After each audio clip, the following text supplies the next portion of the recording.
can say that you're happy? Raise your hand if you're happy. Are you truly happy? If everything you have today was taken away from you, would you still be happy? If all of your life's plan came crumbling down, would you still be happy? And if not, why? So I believe that true, lasting happiness depends on two things. First, your mindset, attitude, and outlook on life. And second, your actions and goals aligning with who you truly are. So I grew up with two very different parents in Bangkok, Thailand. And my dad is a positive, liberal, free-spirited entrepreneur who's very into personal development. So growing up, he was my life coach and mentor. And on the other hand, I grew up with a tiger mother who's very strict and conservative, and she tends to worry a lot. So because my mom is very strict and she's always worried, I didn't really enjoy living at home. Since little, I always wanted to move away from home, but I couldn't because I was still underage. I know she wants the best for me, but the dreams and expectations that she had for me just were not for me. And as I became a teenager, we started arguing a lot. And one day, we had a really big argument, and I turned to my dad because he seemed to understand me. And he said one thing to me that changed my whole perspective. He said, "Mo, your mom has been this way for over 40 years now. It's probably impossible for her to change, or for you to try to get her to understand your point of view. But you're still very young. You can be upset and frustrated about this, or you can learn to see this as an opportunity to train and strengthen your mind. I want you to realize one thing, that oftentimes you can't control people or situations, but what you can control is yourself and your attitude and how you look at what happens to you. I want you to practice that." So these words have stuck by me since and have been the guide in how I lead my life. And you know what? Whether you see the glass half full, half empty, or feel grateful that you even have a glass, you are in control of that. So since I didn't want to be a doctor like my mom wished me to be, I became very intentional about finding out what my true passions in life are and try to turn that into my life's work. A DJ friend of mine said to me that if I could turn my passion into a career, work would never feel like work another day in your life. But it sounded too good to be true at the time. How could I turn my passion into a career? And which passion of mine should I turn into a career? But that became my goal for the rest of my years in high school. So I went to Dramudom Siksa, and in the last year of high school, when we were studying for the exams, I asked my friends, "Hey guys, what do you want to be when you graduate?" And my friend said, "Oh, I don't know, maybe I'll do finance, law, accounting."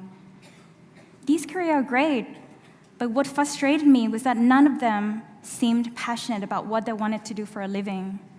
They just mentioned those careers because they seemed like the most decent jobs at the time, and that would make their parents proud. So I felt really frustrated that the smartest kids in the country were never encouraged to find out what their true passions in life are and turn that into a career. And that moment inspired me that one day I want to inspire people to find out what their true passions in life are. So a year after high school, my parents got a divorce, and I finally were able to move to Australia like I wanted to, because my dad approved and didn't really need my mom's approval anymore. And for the first time ever, I felt true freedom. But more so, the freedom to really explore who I really am and to become my most authentic self. In that moment, I realized how important it is for someone to have the freedom to become the most authentic self in order for them to find a true happiness. So the reality started to kick in when I graduated from university and started looking for a job. And the unemployment rate was high, had to compete with Australian students, and I was dealing with visa issues. It was very stressful. So I called my dad for career advice. And he said to me, "Mo, I think instead of worrying about finding a job, I think you should first focus on finding who you are and trying to understand yourself. Otherwise, you just jump from one job to another, and then one job to another, without feeling truly fulfilled. Don't waste time doing that. And my dad was right. And I realized that, the experience of living overseas and the struggles that I had growing up, I learned so much about myself as well as others. And I developed love and passion and a gift and curiosity for understanding human psychology.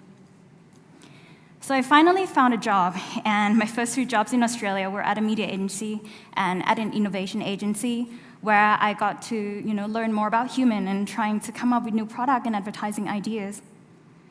But then life hit me with a brick again. The contracts finished, and the company didn't want to renew the contract. So I had to find another job. But then because my visa was running out, I just kept getting rejected from companies over and over. To be honest, I hit rock bottom. Every day I woke up, I had to count whether I had enough money to get a sandwich. But in hindsight, I am grateful I never got offered a job.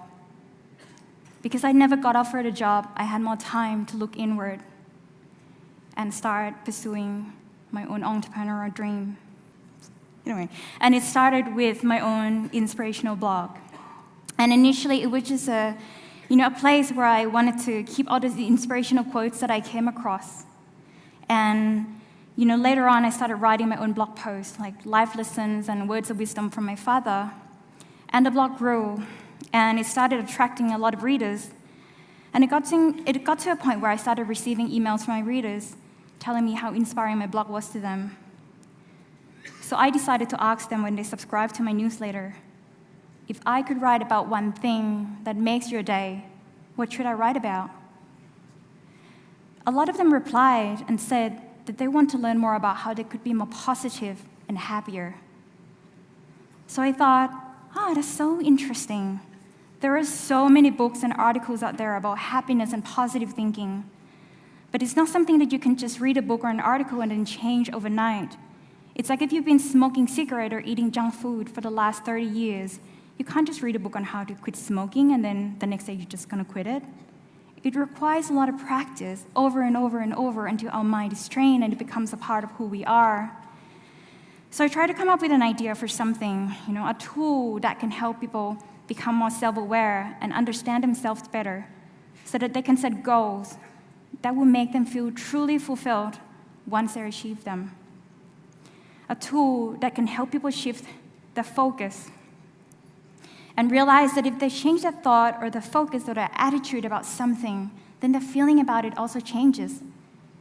And that's how you become in charge of your happiness.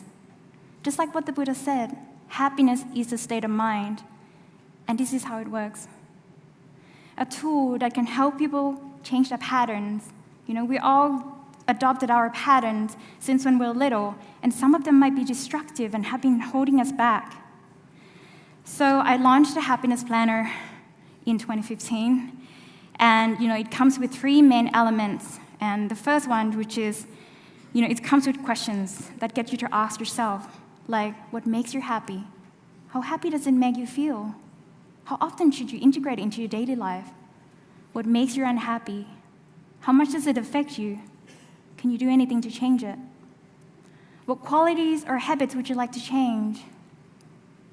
What is your definition of success? Yours. Not the society's, not your family's, but yours. And then I started to think, how can I help people find happiness every day? And I thought, if you can wake up every day feeling excited about the day, whether it be, the weather's good today, you want to walk to work, or, the lunch you'll be having, the people you'll be meeting, then you already set yourself up for a good day. And if before going to bed, you reflect on the day and focus on the good things that happen and what you're grateful for, then you go to bed happy. So that's how you make a day a great day, right? And if you repeat that, then you end up with a great week. And if you repeat that, you end up with a great month and a great year and a great life. And then the next element, which is, something that I really want people to learn, is to see the positive side of the negative thing. So I asked people to reflect on the week and the month, on the highs, the lows, but more importantly, on the lessons learned and how they could improve. And a customer said that this section has helped her learn that happiness is not about, when life is great, but it's about seeing great things when life doesn't go our way. So it's been 3 years now since I launched a happiness planner, but over a year ago, I still felt like something was missing. Until one day, my mom messaged me and she said that she's very proud of me. That's it, the hole in my heart has been filled. Growing up, I always felt like I'm a bad daughter because I didn't want to be who she wanted me to be. But I knew that, I was determined to one day prove to her that following my own dreams is not a wrong path, and that I would make her feel very proud one day. And that time has come. But the funny thing is, even though she said that she's proud of me, she never used a happiness planner. So I was like, so she always talked about her worries and, how she felt life was unfair.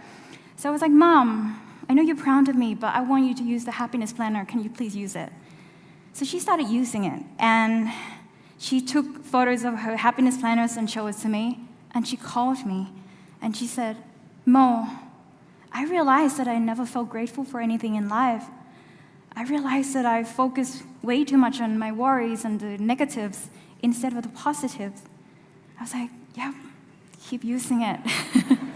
That's how you find happiness. So my mom completed the whole year of happiness planner, and I have to say that I see a dramatic shift and change in her, and she stopped talking about her worries, and now she talks about exciting things that she gets up to every single day. So yeah, that's it. That's my story and my path to finding happiness and joy every single day. And now my purpose is to help people like you realize that you're in charge of your happiness because you're in charge of your attitude, of how you look at what happened to you, of the way you think, of your conscious and unconscious patterns. So today, I would like to invite you to take out your TEDx booklet and write down one thing that you would like to achieve this year, whether it be a goal or a mindset to change or a habit to get rid of. Let's make 2018 an amazing year and create the life of your dreams. Thank you.